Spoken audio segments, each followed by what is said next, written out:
أعوذ بالله من الشيطان الرجيم.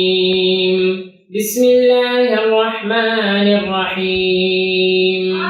والفجر وليال عشر والشفع والوتر والليل إذا يسر هل في ذلك قسم لذي حجر ألم تر كيف فعل ربك بعاد إرم ذات العماد التي لم يخلق مثلها في البلاد وثمود الذين جابوا الصخر بالواد وفرعون ذي الأوتاد الذين طغوا في البلاد فأكثروا فيها الفساد فصب عليهم ربك سوط عذاب إن ربك لبالمرصاد فأما الإنسان إذا ما ابتلاه ربه فأكرمه ونعمه فيقول ربي أكرمن وأما إذا ما ابتلاه فقدر عليه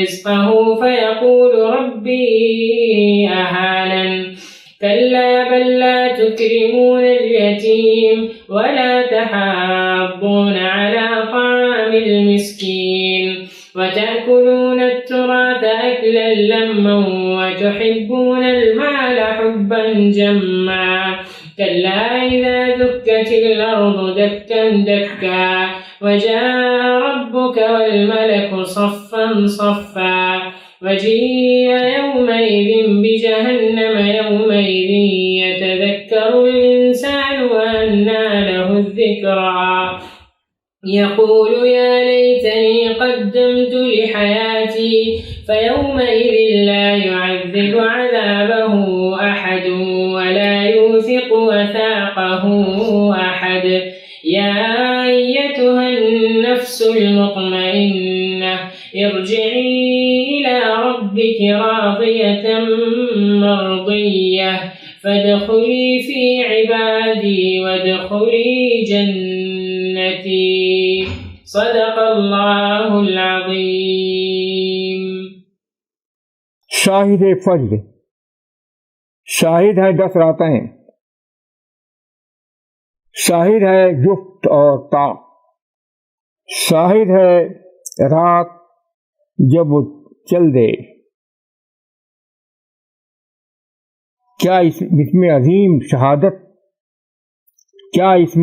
شہادت ہے صاحب عقل کے لیے. کیا تم نے دیکھا نہیں کہ تمہارے رب نے عاد کے ساتھ کیا کیا، کیسا برتاؤ کیا؟ ستونوں والے ارم کے ساتھ وہ ایسے تھے جن کے مثل ملکوں میں پیدا نہیں ہوا. اور سمود کے ساتھ جنہوں نے وادی میں چٹانیں تراشی، اور میخوں والے فرعون کے ساتھ یہ لوگ تھے جنہوں نے ملکوں میں سرکشی کی اور ان میں بہت فساد برپا کیا. آخر کار تمہارے رب نے ان پر عذاب کا کوڑا برسایا. یقیناً تمہارا رب گھات میں ہے. مگر انسان کا حال یہ ہے کہ جب اس کا رب اس کی آزمائش کرتا ہے اور اسے عزت و نعمت سے بخشتا ہے، نوازتا ہے، تو کہتا ہے کہ میرے رب نے مجھے عزت بخشی، میرے رب نے مجھے عزت سے سرفراز کیا، عزت دی. اور جب وہ اس کی آزمائش کے لیے اس کا رزق تنگ کر دیتا ہے تو کہتا ہے کہ میرے رب نے مجھے ذلیل کر دیا. نہیں، ہرگز نہیں، بلکہ تم یتیم کی قدر نہیں کرتے اور مسکین کو کھلانے پر ایک دوسرے کو ابھارتے نہیں. اور ساری میراث سمیٹ کر کھا جاتے ہو، اور مال سے حد درجہ محبت رکھتے ہو۔ ہرگز نہیں، جب زمین کوٹ کر برابر کر دی جائے گی اور تیرا رب اس دن جلوہ فرما ہوگا، اس حال میں یہ فرشتے صف در صف کھڑے ہوں گے، اور جہنم کو سامنے لایا جائے گا۔ اس دن انسان یاد کرے گا، اور اب کہاں ہے اس کے لیے یاد کرنا؟ یاد کا موقع کہاں ہے؟ وہ کہے گا، اے کاش میں نے اپنی حقیقی وہ کہے گا کہ کاش میں اپنی حقیقی زندگی کے لیے پیشگی کچھ کیا ہوتا، پھر اس دن اس کے عذاب جیسا کوئی عذاب دینے والا نہ ہوگا، اور نہ اس کے باندھنے جیسے کسی اور کا باندھنا ہوگا۔ اے نفس مطمئن، لوٹ چل اپنے رب کی طرف، اس طرح کہ اس سے راضی ہے اور تجھ سے وہ راضی ہے، پس میرے بندوں میں داخل ہو جا، اور داخل ہو جا میری جنت میں۔ یہ سورہ فجر ہے۔ کتنے حکیمانہ انداز میں حقیقت کو واضح کیا گیا ہے اور بتایا گیا ہے انسان کی کامیابی اور ناکامی کس بات میں مضمر ہے، کون لوگ ہیں زیرک و سمجھدار جو کامیاب ہوں گے، اور کون ہے بدبخت جن کے حصے میں ناکامی اور خسارہ آئے گا۔ فرمایا جا رہا ہے شاہد فجر، صبح کا وقت گواہ ہے، اور 10 راتیں جو روشن ہوتی ہیں مہینے میں وہ گواہ ہے، وہ بھی اس بات پر گواہ ہے،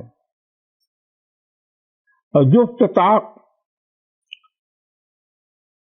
بھی شاہد ہے، اور رات بھی جب وہ جانے لگے گا، جب وہ چل دے، اور اس میں عظیم شہادت ہے، بڑی گواہی ہے، بڑے دلائل ہیں، لیکن ان لوگوں کے لیے جو صاحب فہم ہیں، جو عقل سے کام لیتے ہیں۔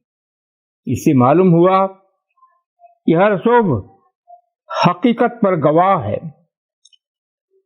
اور راتیں بھی، خاص طور پر وہ راتیں جو مہینے کی 10 راتیں ہوتی ہیں، روشن زیادہ ہوتی ہیں، وہ گواہ، وہ دلیل ہیں، گواہ ہیں، طاق اور جفت بھی، اور رات بھی گواہ ہے جب چلنے لگے وہ۔ مطلب یہ ہے کہ رات کی آمد اور رفت اور صبح کا نمودار ہونا، یہ ساری چیزیں ایک بڑی حقیقت پر گواہ ہے، ایک بڑی حقیقت کو ثابت کرتی ہیں، ایک بڑی حقیقت کو ہمارے سامنے لاتی ہیں۔ اس میں گواہی اور دلیل معمولی نہیں ہے، عظیم ہے، لیکن ان لوگوں کے لیے جو بصیرت رکھتے ہیں، جو عقل و فہم سے کام لیتے ہیں، ان کے لیے ہے۔ نادانوں کے لیے تو بڑی سے بڑی دلیل بھی وزن نہیں رکھتی۔ پھر تاریخ سے بھی شہادت فراہم کی جا رہی ہے، اور کہا جا رہا ہے کہ آج کو کیا تم نے دیکھا نہیں، آج کو کیا معاملہ کہ تمہارے رب نے ان کے ساتھ کیا. وہ ستونوں والے تھے، ستونوں والے ارم کے ساتھ کیا کیا. بڑا روپ تھا ان کا، بڑی شان و شوکت تھی. وہ ستون گواہ تھے اس پر، اور وہ بہت ملکوں میں زمین پر سرزمین میں بہت ہی نمایاں تھے. ان کے مثل ان کے مقابلے میں کوئی تھا نہیں. اور سمود کے ساتھ کیا معاملہ کیا، جن کا حال یہ تھا کہ وادی میں وہ چٹانیں تراشتے تھے. بڑے فنکار تھے اور بڑے صنعت گر تھے. اور تاریخ میں دیکھو فرعون کے ساتھ، جن کو کہا گیا میخوں والے، کھونٹوں والے، یعنی ان کی فوج، ان کے لشکر عظیم تھے، کیا کیا. لیکن ان کو جو بڑائی حاصل تھی، جو عظمت و ظاہری شان و شوکت حاصل تھی، انہوں نے اس کی قدر نہیں کی، بلکہ انہوں نے سرکشی اختیار کی. بجائے اطاعت کے، بجائے فرما برداری کے، بجائے شرافت کے، انہوں نے جو انداز اختیار کیا وہ سرزمین میں سرکشی کا، فساد برپا کرنے کا. اور فساد، انہوں نے بہت بڑا فساد برپا کیا. صلح، آستی، امن و امان کے جویا نہ ہوئے. آخر کار تمہارے رب نے ان کی سرکشی کو دیکھ کر ان پر کوڑا برسا دیا، عذاب کا، تباہ کر دیے گئے. اور ایک بات جان لو کہ تمہارا رب گھات میں ہے، تمہارا رب نظر رکھتا ہے سب پر. جب وقت آ جاتا ہے تباہی کا، جب کوئی قوم اپنے انجام کو پہنچتی ہے، تو پھر اس میں کوئی کسر باقی نہیں رہتی.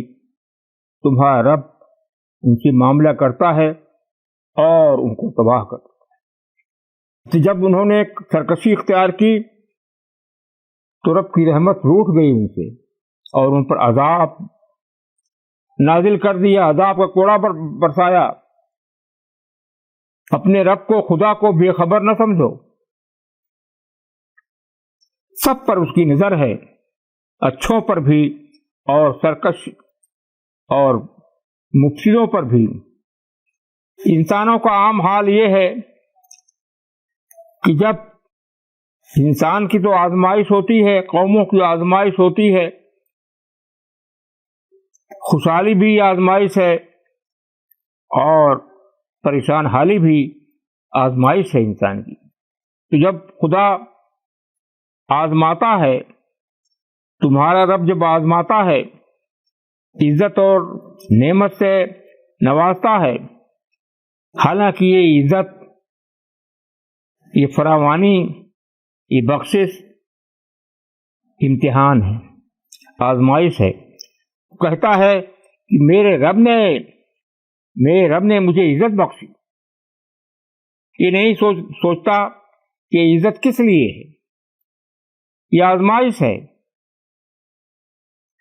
کہ یہ شان شوکت پا کر، یہ فراوانی، یہ دولت پا کر وہ کیا انداز اختیار کیا طرز عمل اختیار کرتا ہے. وہ خدا کا شکر گزار ہوتا ہے یا ناشکرا بن کر رہتا ہے. وہ صلح و آستی و امن و امان کا حامی ہوتا ہے یا فساد برپا کرتا ہے. وہ دیکھتا یہ ہے. وہ کہتا ہے کہ خدا نے، میرے رب نے مجھے نوازا ہے، مجھے بخشا ہے، مجھے عزت بخشی ہے. اور جب آزمائشی کے لیے اس کے رزق کو تنگ کر دیتا ہے، کچھ پریشانی لاحق ہوتی ہے، تو کہتا ہے کہ میرے رب نے اچھا نہیں کیا، میرے رب نے مجھے ذلیل کر دیا. سوچتا نہیں کہ ظاہری عزت، فراوانی، بخشش اور تنگی رزق کی، یہ دونوں ہی آزمائش کے لیے، خوشحالی میں اور تنگی کی حالت میں، دونوں حالت میں اگر انسان خدا کی اطاعت، اس کی فرما برداری سے دور ہٹتا نہیں تو وہ کامیاب ہے۔ لیکن عام طور پر ہوتا یہ ہے کہ خوشحالی ہوئی تو خوش ہوا، نازا ہوا، اور اس کی زبان پر آتا ہے کہ ہمیں عزت دی گئی، اور اس کے برخلاف اگر وہ تنگی میں مبتلا کیا گیا تو کہتا ہے کہ مجھے ذلیل کر دیا۔ ایسا نہیں چاہیے تھا، ہرگز نہیں۔ اپنے کو دیکھو، تم کیا کرتے، تمہارا رویہ کیا ہے، تمہارا طرز عمل کیا ہے، یہ نہیں دیکھتے، بس یہ دیکھتے ہو خدا تمہارے ساتھ کیا کرتا ہے، خوشحال کرتا ہے، عزت بخشتا ہے یا ذلیل کرتا ہے۔ یہ نہیں دیکھتے کہ تمہارا عمل کیا ہے، تمہارا طرز عمل کیا ہے، تمہارا کردار کیا ہے، اس پر نظر نہیں ڈالتے۔ تمہارا حال یہ ہے کہ یتیم اور بے کس کو کی تکریم نہیں کرتے، ان کی قدر نہیں کرتے، ان کو ذلیل سمجھتے ہو، اور مسکین جو ہوتے ہیں، معذور اور مجبور جو ہوتے ہیں، بے بس جو ہوتے ہیں، ان کی تمہیں فکر نہیں ہوتی، ان کو کھلانے پر نہیں ابھارتے کہ بھوکے ہیں، ان کی بھوک کو مٹاؤ، وہ بھوکے ہیں، تمہارا فرض ہوتا ہے ان کی بھوک کو مٹاؤ۔ یہ یتیم و نادار ہیں، ان کی قدر کرو، یہ بے کس ہیں تو کون ان کی خبر لے گا، تم ان کی عزت کرو، ان کی تم عزت کرو، قدر کرو، اور جو مسکین بھوکے ہیں ان کے پیٹ کو بھرو، ان کو آسودہ کرو، آسودہ حال کرو، ان کی بھیک کو مٹاؤ۔ لیکن تمہارا حال تو یہ ہے، میراث کو سمیٹ کر کھا جاتے ہو۔ یہ نہیں دیکھتے کہ میراث میں کن لوگوں کا حق ہے، کن یتیموں کا حق ہے، اس کے اندر ہے، جائز ناجائز حلال حرام کی تمیز تمہیں نہیں ہوتی، بس سمیٹ کر کھا جاتے ہو۔ تمہیں محبت کردار سے نہیں ہے، تمہیں محبت خدا سے نہیں ہے، بلکہ مال کے تم دل دادا ہو، مال سے محبت رکھتے ہو، محبت بھی معمولی نہیں، بھرپور محبت رکھتے ہو کہ کسی اور چیز کے لیے جگہ باقی نہیں رہتی۔ تمہارا کردار یہ ہے، تمہارا عمل یہ ہے، تمہارا اخلاق یہ ہے کہ مال سے محبت ہے، کردار سے نہیں۔ اپنی ذمہ داری کا تمہیں احساس نہیں ہوتا، اپنے فرائض کا تمہیں احساس نہیں ہوتا، ہرگز نہیں، یہ چیز چلنے والی نہیں ہے۔ تمہارا وہم دور ہو جائے گا، یہ وہم باقی نہیں رہے گا، تم فریب میں مبتلا ہو۔ یہ فریب کب تک؟ جب وقت آئے گا زمین برابر کر دی جائے گی، منظر بدل جائے گا، یہ زمین میدان حشر میں بدل جائے گی، اور تمہارا رب اس دن جلوہ فرما ہوگا، جلوہ فرما ہوگا۔ حال یہ ہوگا، اس کی شان یہ ہوگی کہ فرشتے سب صف کھڑے ہوں گے، اس سے اس کی شان، شوکت، عظمت کا اظہار ہو رہا ہوگا۔ یہ ایسا وقت، ایسا دن، ایسا موقع آنے والا ہوگا، اور نادانوں سرکشوں کو ٹھکانا جہنم ہے، جنت نہیں، تباہی ہے، خوشحالی نہیں، بے چینی اور پریشان حالی ہے، اطمینان اور سکون غارت ہو جائے گا ان کا۔ تو رب جلوہ فرما ہوگا، حساب چکانے کے لیے فرشتے سب صف کھڑے ہوں گے، اور چونکہ ان کا انجام، ان کا ٹھکانہ، ان کی منزل جہنم ہے، تو جہنم کو سامنے لایا جائے گا۔ یہ ہے تمہاری منزل، یہ ہے تمہارا ٹھکانہ، یہ ہے تمہارا مقام۔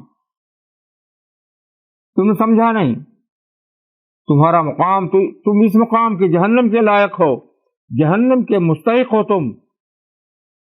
وہ جہنم جس کا خوف دلایا گیا تھا اس کو تم افسانہ سمجھتے تھے، اس کو تم خیال سمجھتے تھے، خواب سمجھتے تھے، وہ دیکھو سامنے۔ اب انسان یاد کرے گا، اب انسان یاد کرے گا، ہوش میں آئے گا، اب اسے آگہی حاصل ہو گئی، مگر بے معنی، بے موقع۔ کہاں ہے اب کہاں موقع اس کا ہے کہ وہ یاد کرے حق کو؟ اب کہاں اس کا موقع ہے کہ اپنے رب کو یاد کرے اور اس دن کو یاد کرے، انجام پر نگاہ رکھے؟ موقع کھو دیا اس نے۔ ہاں، اس کی زبان پر ہائے ہوگا، کہے گا ہائے، اے کاش میں نے اپنی زندگی کے لیے کچھ سامان کیا ہوتا۔ دنیا کی وقتی عارضی زندگی کو ہم نے زندگی سمجھا، اصل زندگی کو جو دائمی ہے، باقی رہنے والی ہے، اس زندگی کو ہم نے فراموش کر دیا۔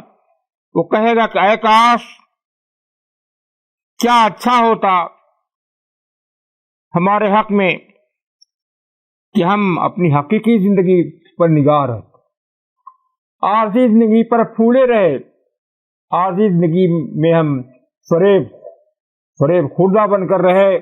کاش کہ ہم نے اس زندگی کی جو حقیقی زندگی ہے کچھ کیا ہوتا، پیشگی کچھ کیا ہوتا، اس زندگی کو کامیاب بنانے کے لیے کچھ کردار، بہترین کردار ادا کیا ہوتا، حق ادا کیا ہوتا، اپنے فرض کو سمجھا ہوتا۔ تو ایسا دن ہوگا کہ عذاب دینے میں خدا سے بڑھ کر کوئی نہیں ہوگا، اس کے عذاب سے بڑا عذاب، اس کے عذاب جیسا عذاب کوئی دے نہیں سکتا۔ وہ رحیم و کریم ہے لیکن قہار و جبار بھی ہے، اسے بھولنا نہیں چاہیے۔ اور نہ اس سے بڑھ کر کوئی باندھنے والا، قید کرنے والا ہوگا، جکڑنے والا ہوگا۔ کوئی بھاگ نہیں سکتا، کوئی بچ نہیں سکتا، سرکشی کا مزہ چکھ کر رہے گا۔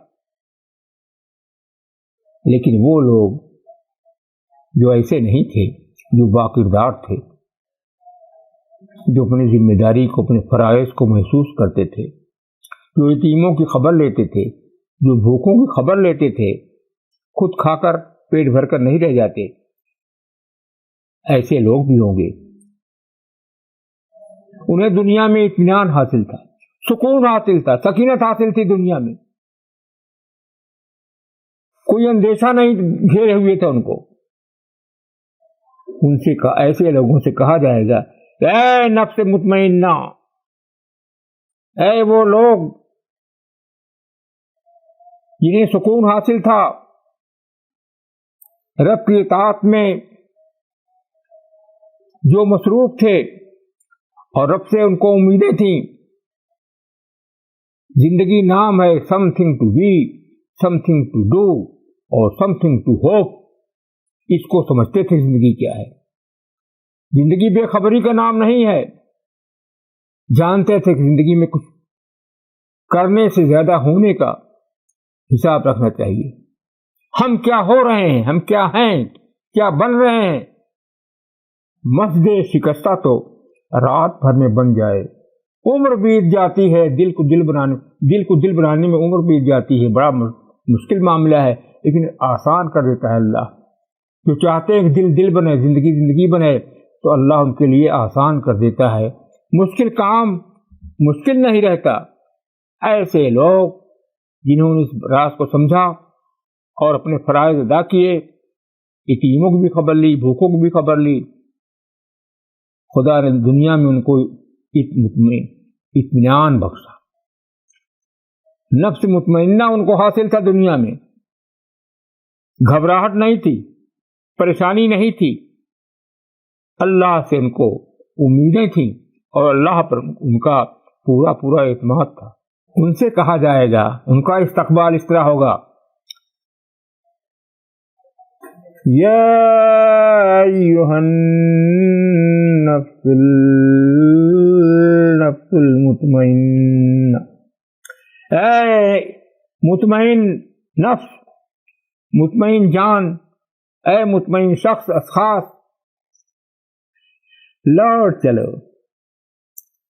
اپنے رب کی طرف لوٹنا ہے۔ تمہیں کسی خوفناک